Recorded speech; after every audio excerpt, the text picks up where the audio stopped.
Okay, so we're ready for our section 1.3, following the Griffiths textbook, and this is about probability.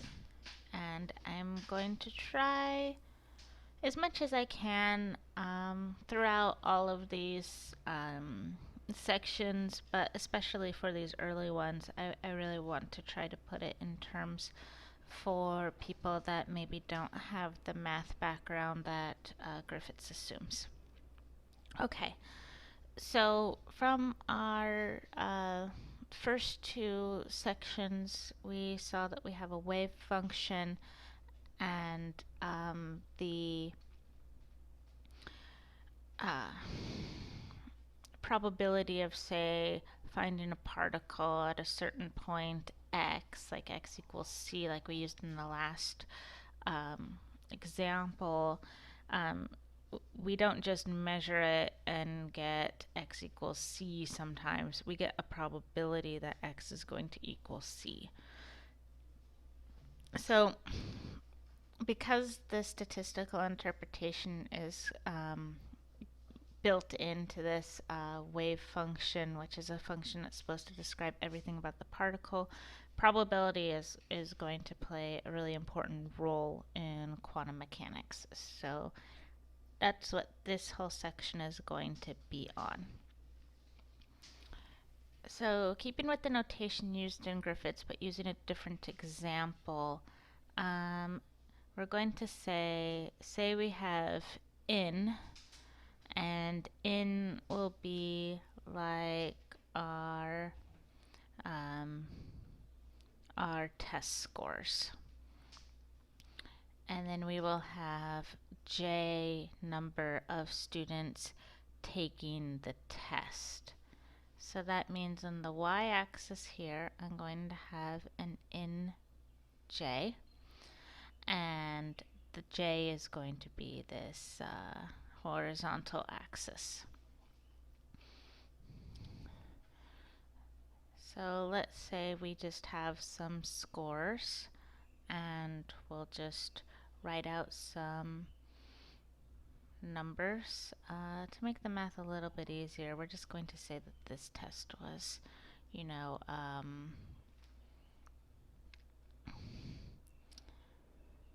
out of 10. And that's a 1. So then we had 2, 3, 4, 5, 6, 7, 8, 9. Okay. Now let's say we had 3 students got a 5. So what I'm doing now is I'm building a histogram. Let's say 1 student got a score of 7. Let's say 1 student got a score of 10. We will have 2 students got a score of 1, and 1 student, let's say 2. There we go. Okay, so 2 students got a 3, 4 students got a 5. So I can actually write this out here. So how many students got the score of 1 is a 2. How many students got a score of 2?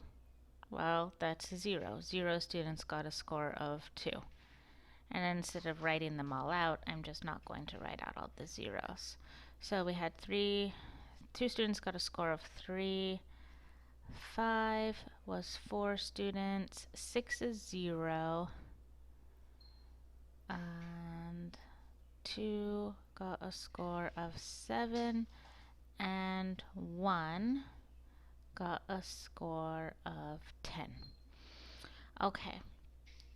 Now, the total number of students, we have 1, 2, 3, 4, 5, 6, 7, 8, 9, 10, 11. So we have 11 students.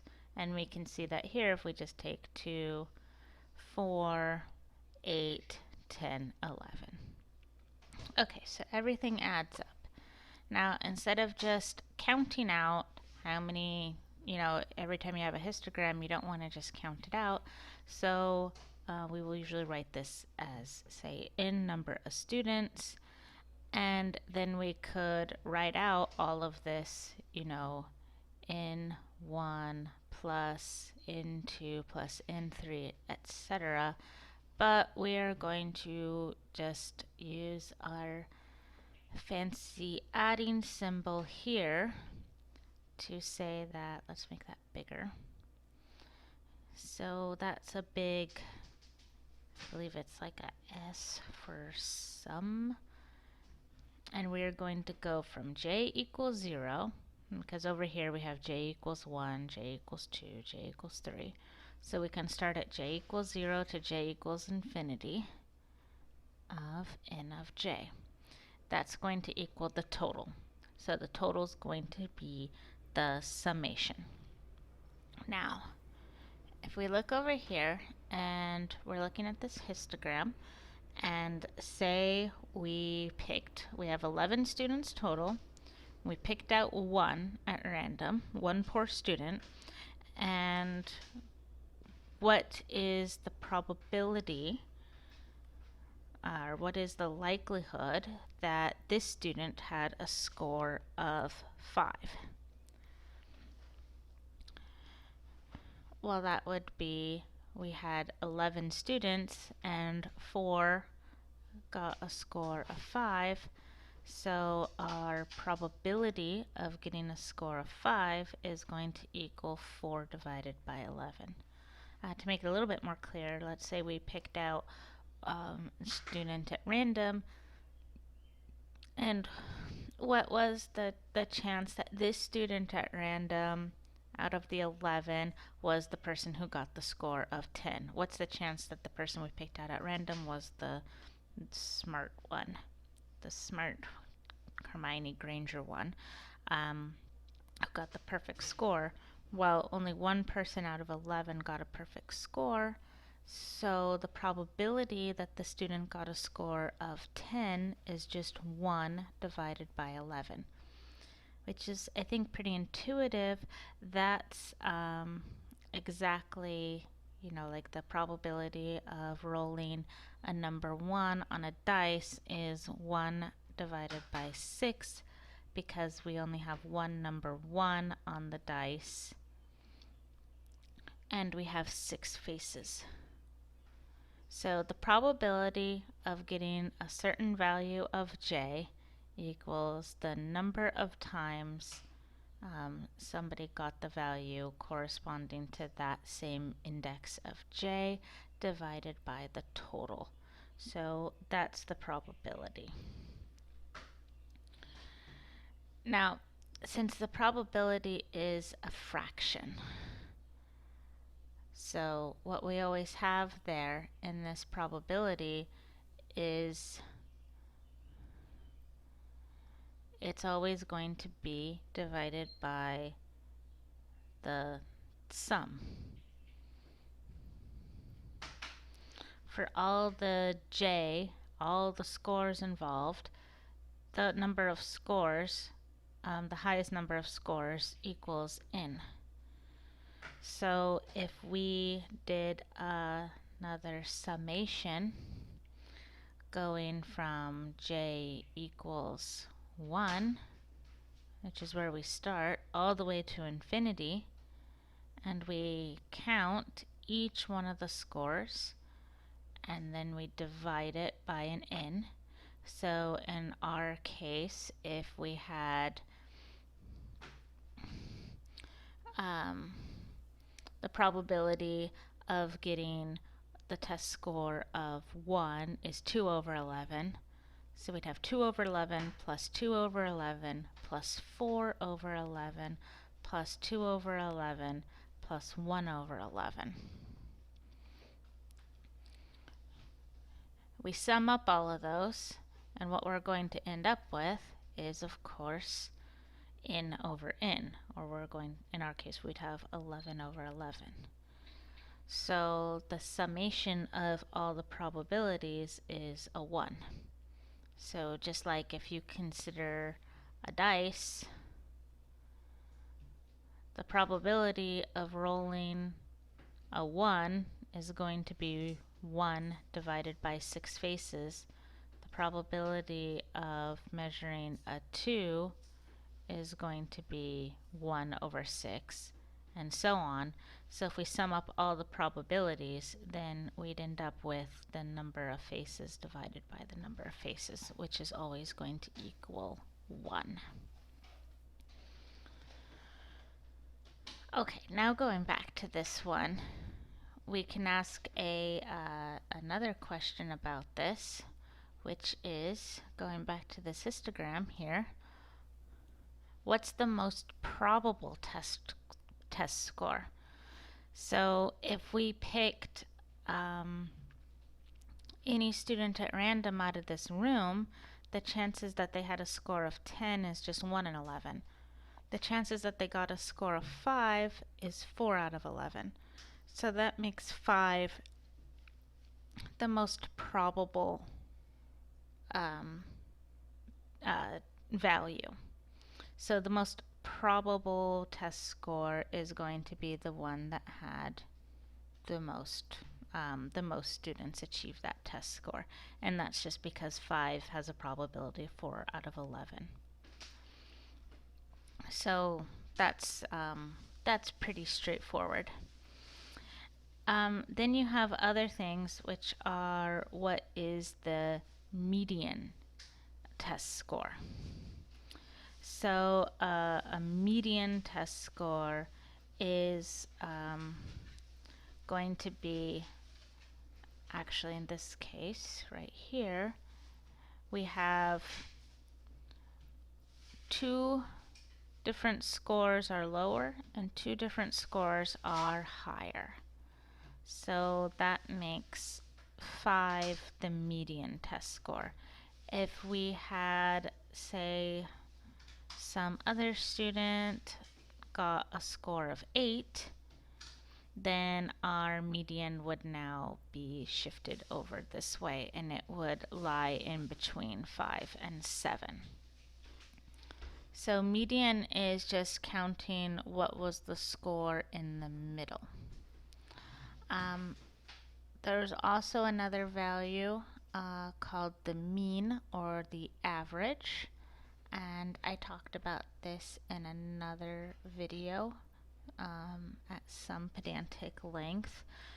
So that one I go over what the average is in much more detail, but in short, what you're going to have is the average length is going to be all the values summed up.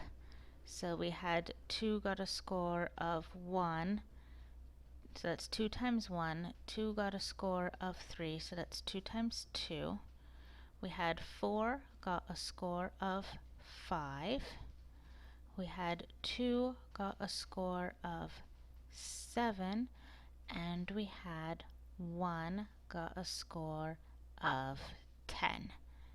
So that's the sum of all the values, and that's going to be divided by the total number. So if we write out our average value of J in the notation that will become more familiar with quantum mechanics, like this, so I just put it in brackets. We can call this the mean, but what we'll end up calling it a lot more often in the context of quantum mechanics is we'll call it the expectation value. And that means that this is the value that we expect. The average value is the one value we can, use to represent something meaningful about the function. So just like what I did up here, instead of writing all of this junk out, I'm going to just use this summation, and it's going to be J, because we have, our j number of things times in j, which is our number there. So we have our j's and our in j. And then that's all going to be divided by n, which is 11. Looking at this here, if we kind of consider this, that is our probability. So we can write this as a summation of j times our probability. And that's going to go from 0 to infinity. That's going to give us our average value of j, or our expectation value. And that's because the average is something that's of interest to us in quantum mechanics. It tells us what is the outcome that we would most likely get if we made a single measurement on the system. Okay, so there's a couple more things that are important to know. So we got through most probable, median, and average or mean, and now we want to go to what is the average of the squares. So this would be like the average of the squares of our test scores. So we can write that as our j squared, and then I'll put that in brackets to say that it's the average of the square. Just like as we did here, writing the average, which was our summation from j equals 0 to j infinity, j times the probability of j. All we do here is we substitute, instead of j, you see j's here, we substitute our j for a j squared. J. Okay. So, and then if we wanted to look at, so kind of going off of the same idea, this is a very general representation of an average. If I put something else inside the brackets, I would put that value here times the probability. So let's say I didn't want to look at the average of a number of an index. What if I wanted a function that is of j? Say if I, and you can see more about this in the, if you're not familiar with it, in the video about averages, where I talk about, you know, some limiting function. So instead of representing our histogram by discrete numbers, we represent it by a function that can be more useful in a lot of contexts. Or in the context of quantum mechanics, it's perhaps more useful because if we wanted to look at, say, our wave function. So the gist of this is that the average of a quantity that we're interested in is going to be summed over all possible j's, and it's going to be times the probability in all possible j's. Now the thing that's kind of important to remember is that um, this, our average of the square, and this is why we use this as an example, is not equal to the average of j squared. And this becomes really important. And the example that he gives in Griffiths is actually really nice because he says, like, say you had two babies and their ages are 1 and 3. Well, in this case, so if you had N1 and then you had an N3 and then you had a 1 for each one of those. So in this case, what we would have is our j squared equals 5,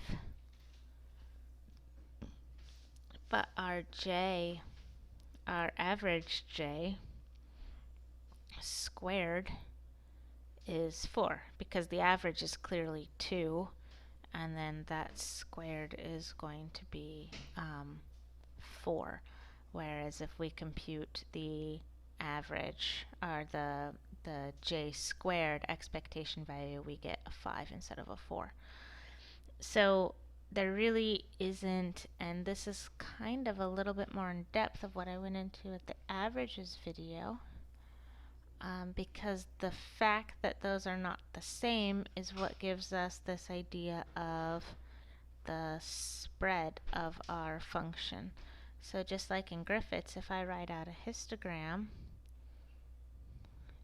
that's like this. So 1, 2, 3, 4, 5, 6, 7. 1, 2, 3, 4, 5, 6, 7. And we could write something like that and a 4. So in this histogram, the average is 5. The median is 5. The most probable answer is 5. And this is going to be versus something that looks like this, where we have nj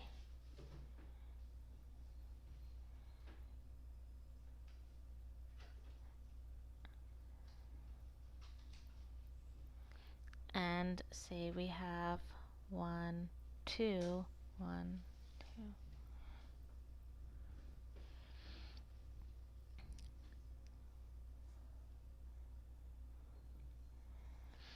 Now in this one, the average is 5, the median is 5, and the most probable answer is 5. But obviously these two histograms are not the same as each other. So the best way to figure out, what's the difference between these is looking at how far each individual here, or say here, how different is that from the average. And we can see on the right the difference is much, much bigger than it is on the left. So that difference from the average, what is our delta j? What's our change in j from the average? What's our change in j from the average? So we can call that delta j, and that's going to be j, the number in question, or the student, or the score in question, or whatever value we're attempting to measure in question, whatever this horizontal axis may be, that minus the average. So on this left hand graph, our delta j is 1. So we have j6 minus the average, which is 5. Over here, our delta j, so this is 1, is j minus 5. So our delta j is 4. Now, sometimes, so the thing is that you notice here we got a positive 1 and over here we got a negative 1, and that was just purely arbitrary. I could have picked any other number to get a positive or negative value. So on average, the delta J can be, with equal probability, can be either positive or negative. Okay, so usually what we do to kind of get rid of that is we're going to put it in terms of squares, so we can always have a positive value. So this sigma, which you've probably heard of when people say things like sigma, you call it standard deviation, sometimes a standard error. A lot of times in statistical studies, people will say that they want a sigma value below a certain amount. So that's going to be our delta J squared. And we're just going to do that so that we can get rid of the negative. And then just like we did before, like to compute that average, J was that summation, and then it was J probability of J. Now we can put in delta J into there. So then we're going to have a summation of J minus average of J times the probability in J. Okay, now let's look a little bit closer at this when we call sigma, because the sigma is, we defined it this way, so oops. So it's going to be in brackets too, because it's also an expectation value. So this is going to be, I'm going to just go into the little theorem that sort of proves this, hopefully for you.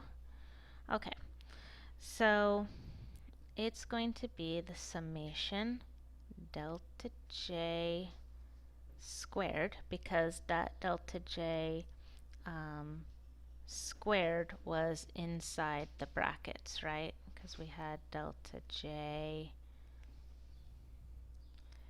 and it is very important where the square is in terms of the brackets, right? So since it's there, it goes into this place in the summation, and that's going to be times our probability J. Okay, now this equals our summation of J, the value that we have, minus, I'm going to try to make these brackets a bit more clear, the average J. All of this is squared, and then that's times the probability J. Okay, now let's sort of expand this out. So let's just multiply this out, right? So I'm just gonna multiply out each one here, and we get this.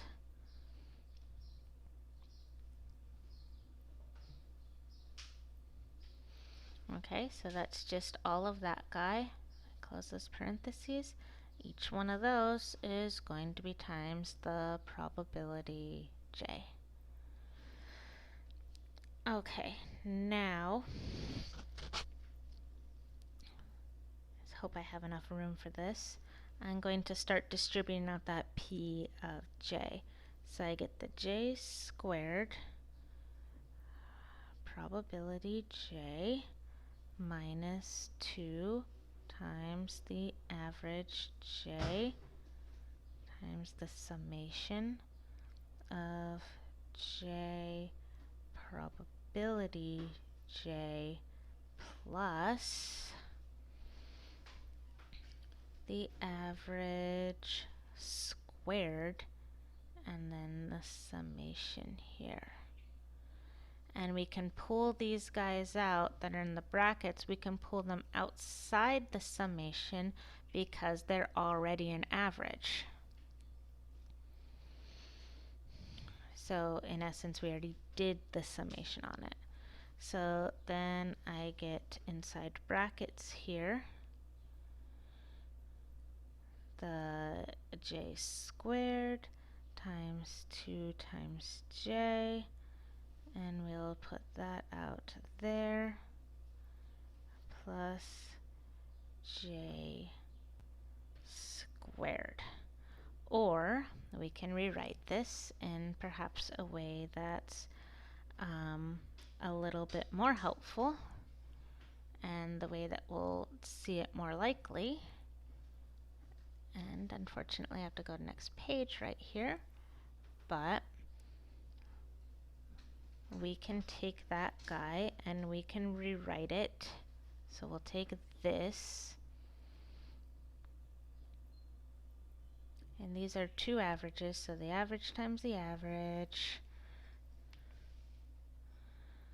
and this is the average squared. So that's average times average, so that's minus 2 this guy squared plus this guy.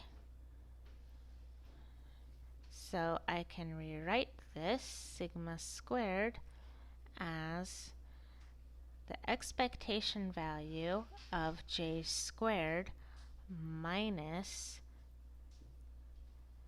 the expectation value of j squared. And this is pretty much going to be your error for just about anything that you're going to be looking at. This is defining how much does j spread. So that is defining if we have, you know, some sort of graph. So we have this sort of sigma versus this sort of sigma. And we can kind of see that when we look at, say, a histogram. Anyone could see if you are giving a test to students and you got scores that look like this, you would say that this is a very good measurement of, say, the student's output. But this shows that there's not a lot of relationship between what you're measuring. So this would be something that you would say has a higher error in it. So another thing would be like if this was, say, height. If you had most people you measured were some average height, but you had a few people that were shorter and a few people that were taller, versus if you had a small number of people that were the same height and then just a lot of difference. If you were going to write that in terms of, like, you know, say you write your error, this would be something like, you know, like plus or minus 4, whereas this one is plus or minus 1. And that's all wrapped up into this idea of sigma. And this is very important. Not just for quantum mechanics, it's pretty much important for everything. Okay.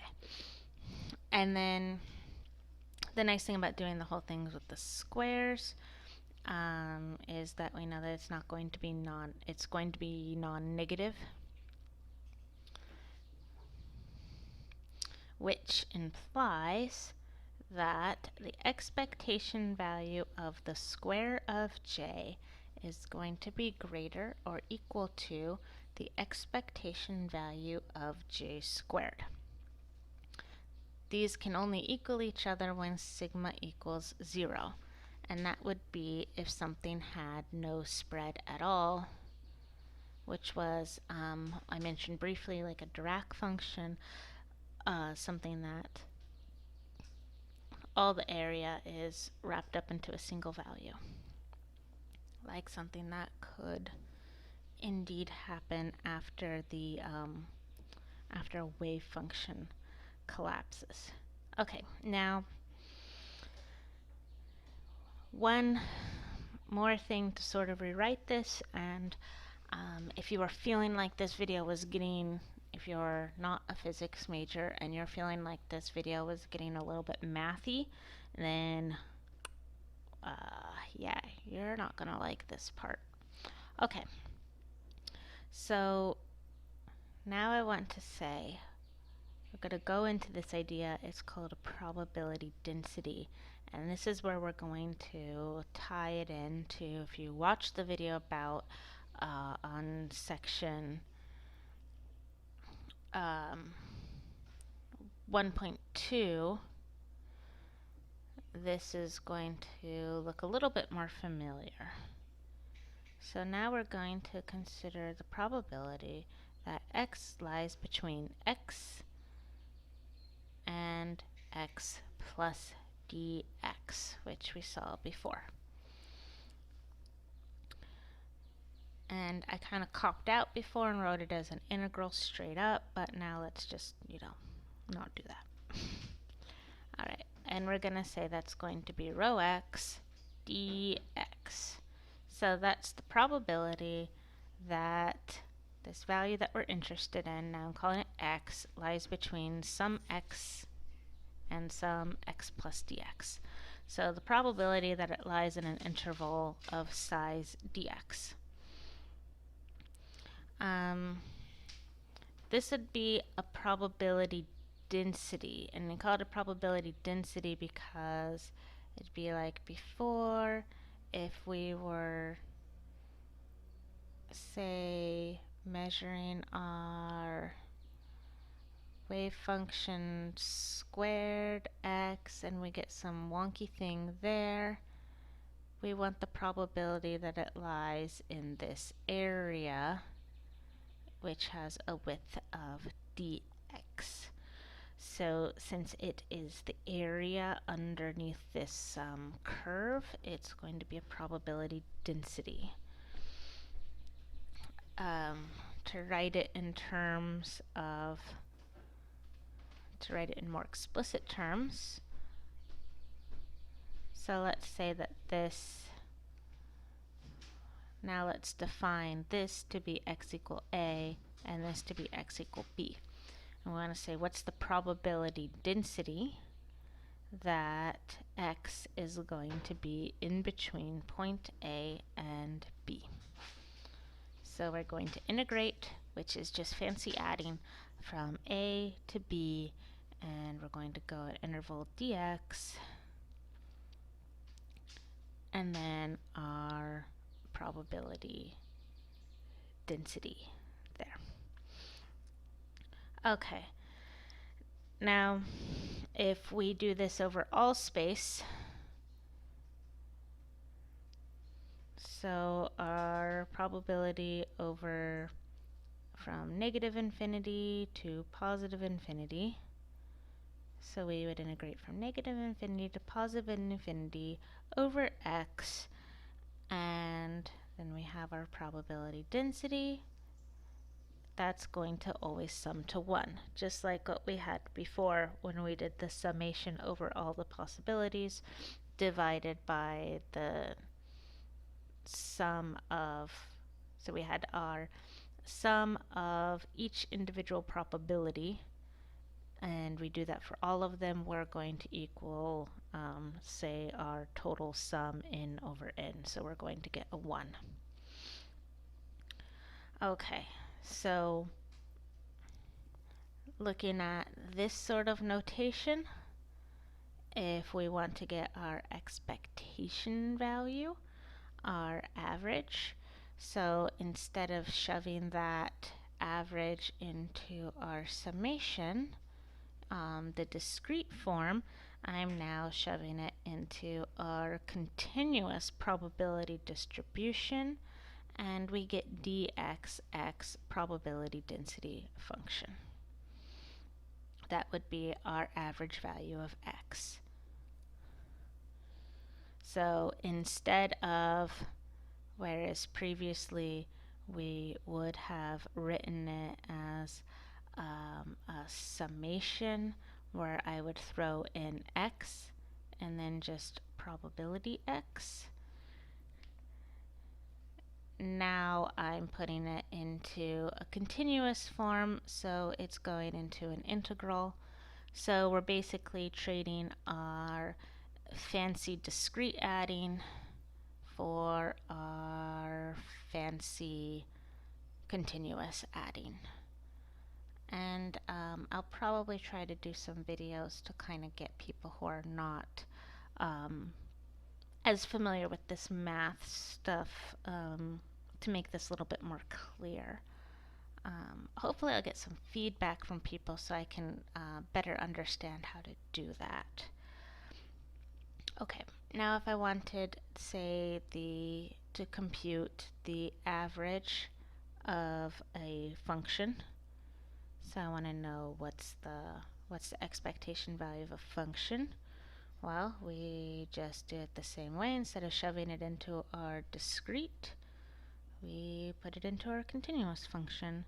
So we get dx fx rho x. Okay. I hope it's, well, yeah, we'll go to the next page for that. Okay, then our sigma, our error, or our spread would be something like the expectation value of delta x squared, which means that our sigma is going to equal the expectation value of x squared, so that'd be like sigma x, minus the expectation value of x squared. And that's just pretty much, you'll see this same thing in any sort of error analysis. So just to make this a little bit more clear, I'm just going to do this one more time. So, before I had n and j, so I'm just going to rewrite the n and j as, I'm going to call it, well, I can call it n of x. Okay. Now, and say that's, if we have something like this, we have discrete values.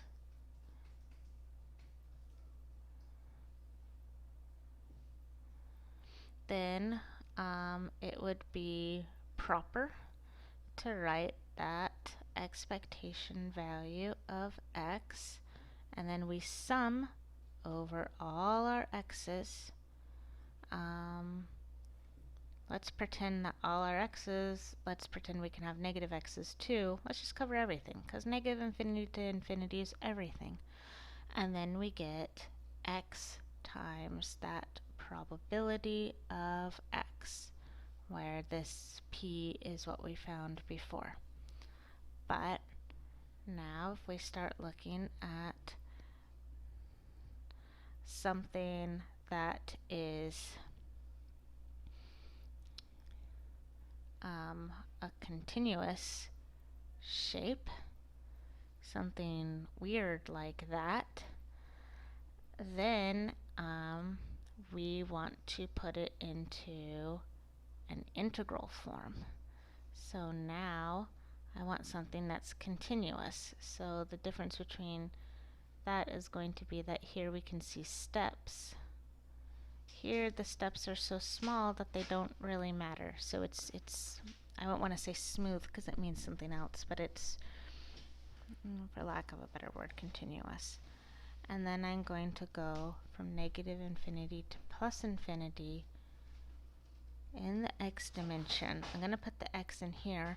Now, instead of doing a probability, I want a probability density, because I am now looking at an area. So, since I'm looking at an area, we first had a probability.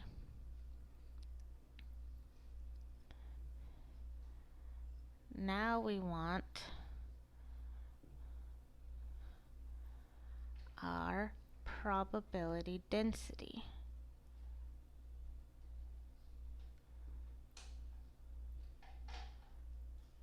Okay. For our wave function that we know